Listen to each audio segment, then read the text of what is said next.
And now, like, space is cool again, right? I mean, SpaceX is doing its thing, Blue Origin, Virgin Galactic, flights like Inspiration 4 and the Polaris mission.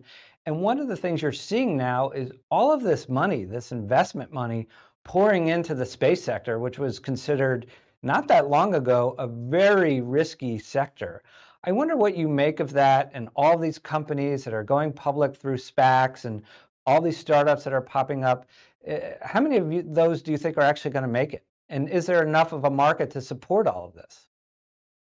Well, I think so. There's a lot of kind of things to address there. One, I think space is cool again for some people, and I think that there's a very passionate part of the community that overlooks the benefits that space can give us. I mean, overlooks the fact that a lot of what we know about climate change and natural disasters come from assets we have in space. A lot of the reasons we're able to avoid conflict in the world is based on information that we can gather from space and information we can transmit from it.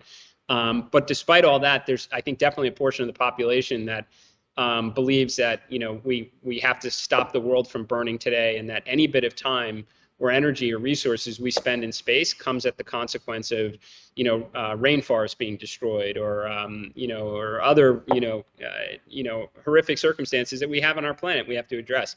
And I wish more people would look at it as you can do both. You always should strive for progress to make the world better for tomorrow, and we have the resources and means to try and address some of the problems we have here today. So I think space is cool again for some. I wish it was more for others that could look at both sides of the argument a little bit and find a compromise. But hey, we've got that problem through a number of issues in society. In terms of the money that's flowed into the space industry, look, we've just come off 15 years of a near zero interest rate environment that encouraged risk taking. And a lot of industries and a lot of companies were formed that in more challenging times would never have been able to survive. That's not exclusive to space.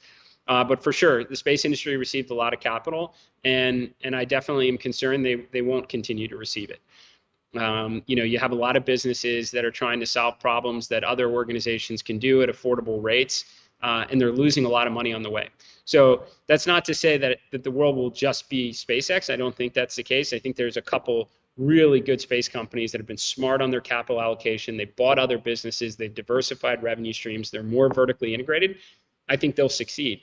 But a lot will go away, just like I think across tech and in other industries, you're going to see a lot of business failures as interest rates now are, essentially going through the roof. And and in that environment, just you have to pick your battles on where you deploy capital from like an investor's perspective.